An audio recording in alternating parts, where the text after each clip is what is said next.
Mga araw po sa inyong lahat ha. Nako, kakalabas lang po ng kumpirmasyon ng International Criminal Court Registry na totoo po, natutumba na si Tatay Digong habang siya po ay nasa detention. Naglalakad, natutumba, nung minsan tumama ang ulo.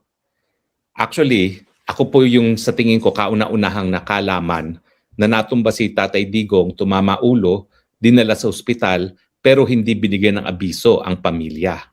Ang hindi ko maintindihan, bakit hindi naman nawawalan ng bisita si Tatay Digong na kanyang mga pamilya, and yet, nangyayari itong mga pagtutumba, tumatama ulo, hindi pinagbibigay alam kay Tatay sa pamilya, no?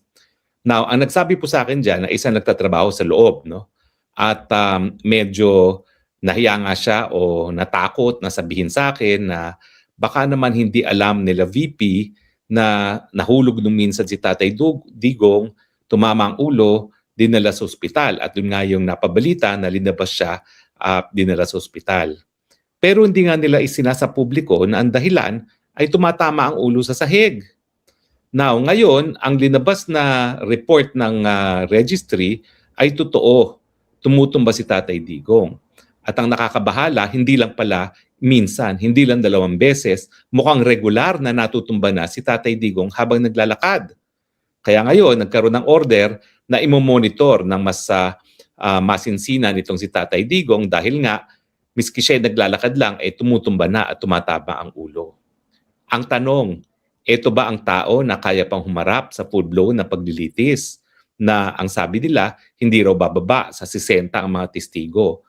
At ang problema dyan, unlike doon sa confirmation of charges at saka yung mga naunang mga pagdinig na po pwedeng hindi sumipot si Tatay Digong, dito kapag meron ng paglilitis, kinakailangan sumipot siya dahil kinakailangan makonfront niya mga witnesses at saka mga witnesses, makonfront din siya. Yan ba ang tao na kaya pang harapin na hindi na makalakad ng tama at tumutumba? Sa tingin ko, panahon na rin para ang pamilya pag-isipan. Ano ba talaga pananagutan ng ICC na paulit-ulit na palang natutumba si Tatay Digong, hindi pinagbibigay alam kita sa pamilya? Ano ba ang mga naging epekto initong paulit-ulit na pagtutumba at tumatama ulo sa kanyang pag-iisip? Meron na bang pananagutan ng ICC dahil nga alam naman nila na bilang 82 anyos na tao, kinakailangan mas masinsinan ng pagbabantay dyan dahil pa sa kanyang ordinaryong paglalakad, natutumba na siya. Sa tingin ko po walang immunity ang ICC. Wala pong immunity yan, hindi yan estado. So kung talaga mapapakita natin ang pabayang ICC at patuloy nilang kinukulong ang Tatay Digong na hindi na kaya talaga humarap sa ganitong mga paglilitis at may mangyari sa kanya, at sana naman wag na nating antayin ang pangyayari sa kanya, talaga magkakaroon ng pananagutan ng ICC. Ang question, sino ba mananagot dyan? Ang mga West ba? Ang mga registry ba? Ang mga bansa ba na merong mga miyembro ng ICC? Well, wag natin kakalimutan, bagamat hindi pa natin sigurado kung ano mangyayari sa ganyang litigation, sana nga hindi na umabot na tayo magdidemanda dahil meron ng abirya na nanggaling kay Tatay Digong. Ngayon pa lang, sana masusi ng pag-aralan ng bagong trial chamber kung kaya pa ni Tatay Digong na humarap sa mga paglilitis na ito. Ako naman, hindi ako dalubhasa, pero kung naglalakad ka lang, paulit-ulit ka nang natutumba, ibig sabihin, wala ka na talagang kakayahan para harapin ang ganyang paglilitis. Ang hahanapin ng korte dyan is kung kaya pa ba ni Tatay Digong unang-una na physically humarap dyan sa paglilitis na yan. Pangalawa, yung kanyang estado ng pag-iisip. Kung kaya pa ba niyang magbigay ng instruction sa kanyang mga abogado kung ano magiging depensa niya. Ang problema, bago pa man madala si Tatay Digong sa Pilipinas pa lang, ako'y palaging tinatawagan at paulit-ulit ang kanyang sinasabi. No? So yan po ay palatandaan na meron ng Alzheimer's. Ako naman po, talagang bihasa ako dyan sa Alzheimer's dahil halos lahat ng matatanda ako po nag-alaga sa Pilipinas. Dahil ako lang po natira sa Pilipinas, ako nag-alaga sa lolo, sa lola, sa nanay, sa tatay, sa isang 2 tiyo, 2 tiya. At alam niyo ba nasa pamilya namin yung Alzheimer's. Kaya lahat sila, bago pa ba may Alzheimer's.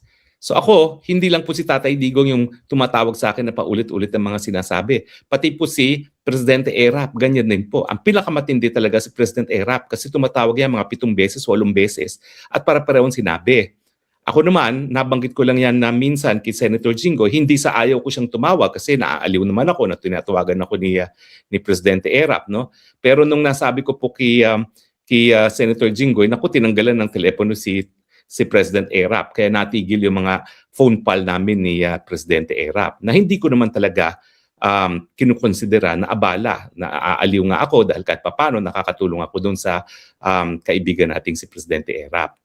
Hindi naman po ganoon katindi yung karanasan ko kay Tatay Digong. Kaya lang, talagang paulit-ulit po si Tatay Digong.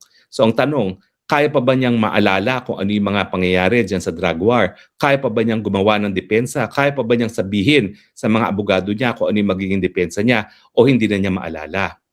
Ang problema po kasi sa Alzheimer's, sa ilang naalagaan ko, lolo, lola, tatay, nanay, 2 tiya, 2 tiyo, sa 7 kaso na inalagaan ko over a period of collectively, sabihin na natin 15 years, wala po kasing recent memory ang mga Alzheimer's victim.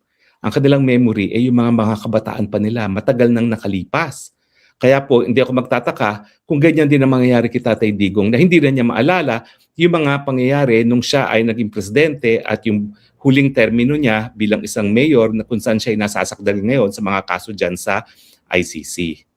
So sa tingin ko, kung talagang magkakaroon ng masusing pag-aaral ang dalubhasa, magkakaroon talaga sila ng konklusyon na hindi na kaya ni Tatay Digong na humarap sa paglilitis, dapat na siyang pauwiin doon sa Davao kung saan siya ay mananatili at mabubuhay ng mapayapa hanggang siya ay tawagin ng ating Panginoon.